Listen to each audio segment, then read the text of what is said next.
Ya, kembali di Breaking News Kompas TV. Sebelum kita lanjutkan perbincangan, kita menuju ke jurnalis Kompas TV Tifal Solesa terlebih dahulu di dalam ruang rapat paripurna DPR RI Senayan Jakarta. Tifal, karena peserta rapat tidak memenuhi quorum, maka rapat paripurna hari ini ditunda dan tidak bisa dilaksanakan. Begitu kata pimpinan DPR Sufmi Dasko Ahmad. Tapi apakah sudah ada informasi kapan BAMUS akan dilakukan dan rapat pimpinan juga akan dilakukan untuk memutuskan kembali kapan rapat paripurna ini akan dijadwalkan ulang begitu, Tifal? Masih harus ada konfirmasi lebih lanjut dari pimpinan DPR RI, terutama dari Badan Musyawarah atau BAMUS DPR, bagaimana tindak lanjut atas rapat paripurna yang ditunda pagi ini gara-gara tidak mencapai quorum setengah dari total anggota DPR RI ikut serta dalam rapat paripurna hari ini. Yang perlu dicatat di sini adalah dalam laporan yang disampaikan oleh Sufmi Dasko Ahmad selaku Wakil Ketua DPR RI fraksi Partai Gerindra yang memimpin rapat paripurna hari ini, total anggota yang hadir dalam rapat paripurna hari ini di tanggal 22 Agustus 2024 sebanyak 89 orang dari total 575 anggota DPR RI periode 2019-2024 dan yang dilaporkan izin sebanyak 87 orang. Kalau saya kutip pernyataan yang diutarakan oleh Dasko selepas mencabut skors pertama selama 30 menit beberapa saat yang lalu, yang menyampaikan oleh karena itu kita akan menjadwalkan kembali rapat BAMUS untuk paripurna karena quorum tidak tercapai. Apa bentuk tindak lanjutnya ini juga masih harus kami konfirmasi lagi, terutama yang menarik di sini adalah pihak-pihak mana saja yang absen atau tidak hadir dalam rapat paripurna hari ini. Karena secara kasat mata kalau saya lihat perwakilan setiap fraksi ini sudah berada di dalam ruang rapat paripurna sebelum rapat dibuka pada pukul 9.30 waktu Indonesia bagian Barat tadi.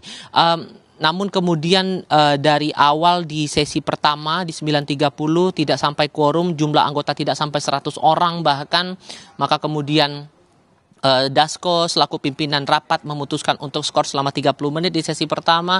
Setelah skors dicabut, jumlah anggota sampai detik terakhir pun tidak sampai 100 orang. Inilah yang kemudian membuat sidang tidak sampai pada proses pengambilan keputusan atas revisi Undang-Undang Pemilihan Kepala Daerah yang kemarin di tanggal 21 Agustus 2024 sudah masuk dalam pengesahan atau pengambilan keputusan tingkat pertama di Badan Legislasi DPR RI. Yang terlihat sekarang kondisinya saat ini saya posisi berada di balkon ruang rapat paripurna Nusantara 2 Kompleks Parlemen Senayan Jakarta sudah betul-betul kosong. Tidak ada anggota lagi yang terlihat atau anggota parlemen yang berada di dalam ruangan ini. Terakhir kali yang saya lihat keluar dari area adalah salah satunya anggota DPR RI fraksi Partai Demokrat Hinca Panjaitan.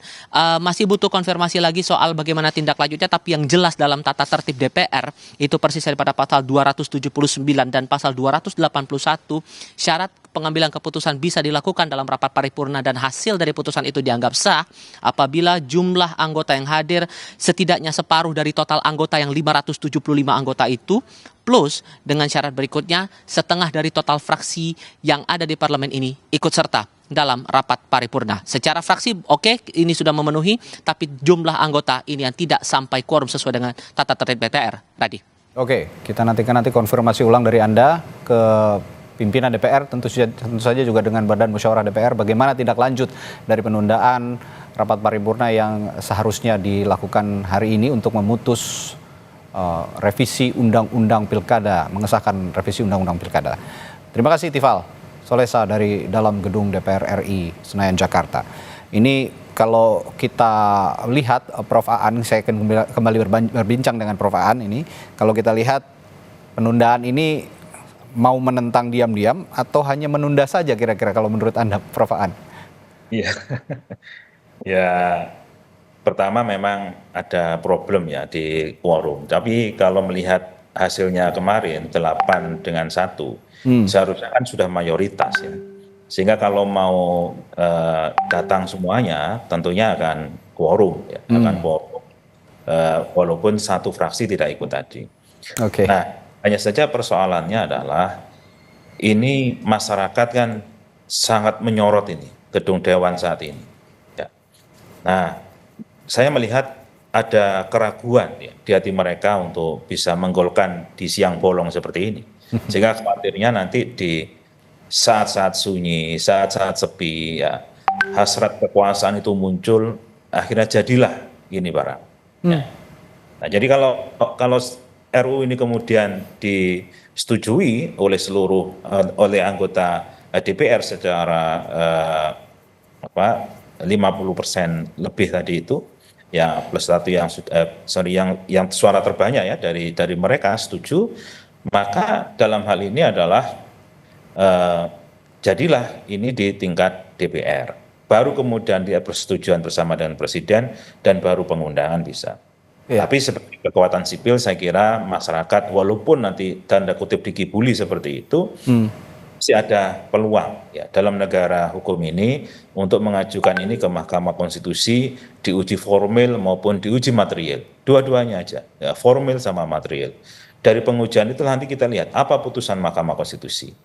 Nah, dengan konstruksi yang hukum yang seperti ini tentunya Mahkamah akan lebih berpegang kepada Undang-Undang Dasar bahwa RUU ini atau yang sekarang sedang dibahas perubahan Undang-Undang Pilkada ini bertentangan dengan konstitusi.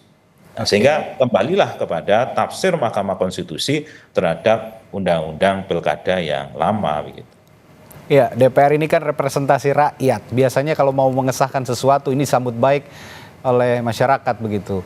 Tapi kali ini sepertinya banyak resistensi yang dilakukan publik untuk pengesahan produk undang-undang yang akan dilakukan oleh DPR, sehingga baru kali ini sepertinya paripurna tidak quorum, tapi baik untuk publik gitu, Prof. Aan, kira-kira ya. Iya, karena memang ternyata ada keterputusan antara wakil rakyat dengan rakyat. Wakil rakyat lebih condong kepada kekuasaan. Oke. Hanya kita punya sekarang namanya koalisi gemuk kan begitu kan. Nah, koalisi gemuk inilah yang kemudian menjadikan rakyat itu terpotong. Suara rakyat seolah-olah sudah lunas terbayar ketika pemilu selesai.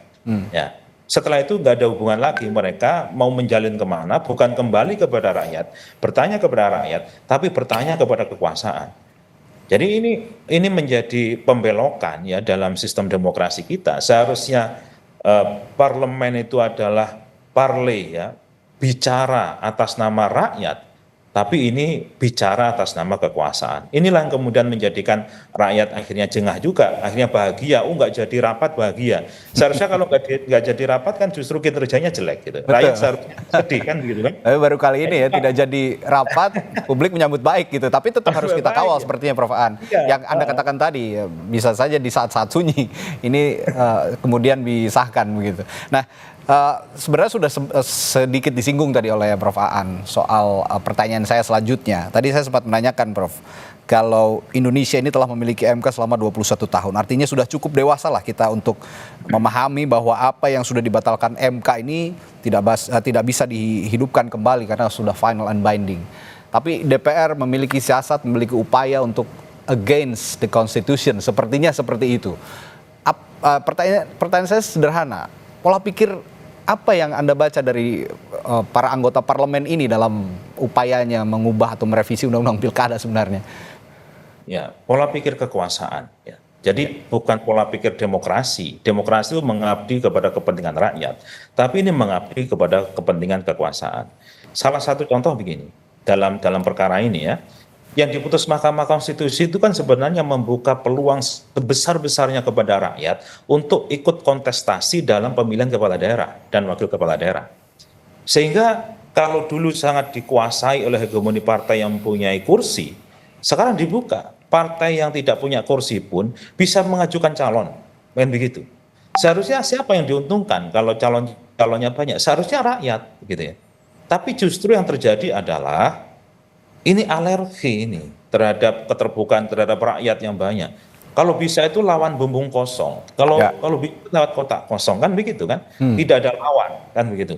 Sehingga tidak perlu bekerja keras-keras ya untuk memenangkan. Nggak ada lawannya kan begitu. Tinggal daftar, duduk, diam, lihat hasilnya selesai. Nah, ini kan justru ada anomali sebenarnya di sini kan. Ada keterbalikan terhadap demokrasi. Jadi sekali lagi demokrasinya bukan mendengarkan suara rakyat, tapi ada suara lain yang didengarkan. Suara apa itu? Suara kekuasaan. Sehingga apa? mempertahankan kekuasaannya. Caranya bagaimana? Caranya dengan membentuk hukum agar hukum itu mengabdi kepada kekuasaan. Itulah disebut dengan negara autokrasi. Ya. Ini memang sangat mirip dengan monarki. Hanya bedanya sedikit aja. Kalau monarki itu memang dari garis keturunan. Kalau autokrasi, ya negara dikendalikan oleh satu orang, satu kekuasaan. Nah, gennya tidak begitu kelihatan, walaupun ya samar-samar sih sekarang gennya gitu ya. Tapi ya tidak harus seperti kerajaan yang memang keturunan dari atas ke bawah. Ya. Tapi ngomong-ngomong monarki, ada yang menyinggung Raja Jawa nih sepertinya kemarin, Prof. Aan. Tapi ya apapun yang terjadi saat ini di gedung DPR begitu, meskipun tidak bisa dilaksanakan karena tidak quorum, kita tetap kawal bersama bahwa ada ruang-ruang sunyi yang harus diwaspadai sepertinya memang jika memang ini nanti tidak jadi dilaksanakan hari ini rapat paripurna dan aksi unjuk rasa akhirnya tidak melihat apa yang diputuskan hari ini DPR itu tidak jadi, tetap saja harus kita kawal. Kami juga dari media tentu akan terus menyoroti gedung DPR sehingga tahu apa alasan sebenarnya, meskipun tadi Prof. Aan sudah menyinggung bahwa ini adalah orientasi kekuasaan. Ini harus diperjelas kepada publik, tujuan utama dari DPR mengesahkan revisi Undang-Undang Pilkada, dan ada resistensi dari publik yang harus juga kita kawal bagaimana penyelesaiannya. Baik.